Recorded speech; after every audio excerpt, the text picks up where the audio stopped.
હિન્દુ નેતાને મોતની ધમકી આપવાના કેસમાં 18 વર્ષીય આરોપી શકીલ ઉર્ફે રઝાની ધરપકડ થઈ છે. મૌલવીને ધમકીના કેસમાં મામલે નવો ખુલાસો થયો છે.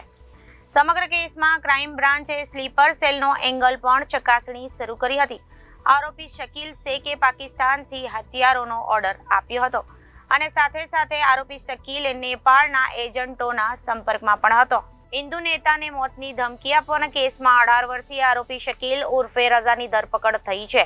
આરોપી શકીલને ક્રાઇમ બ્રાન્ચે મહારાષ્ટ્રના મહેબૂબનગરથી ઝડપી પાડ્યો હતો.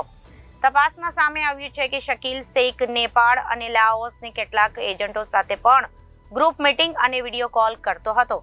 આરોપીએ અન્યો સાથે મળીને પાકિસ્તાનથી હથિયારોનો ઓર્ડર પણ આપ્યો હતો. આરોપીઓએ LOSનું એક વર્ચ્યુઅલ મોબાઈલ નંબર પણ એક્ટિવ કર્યું હતું.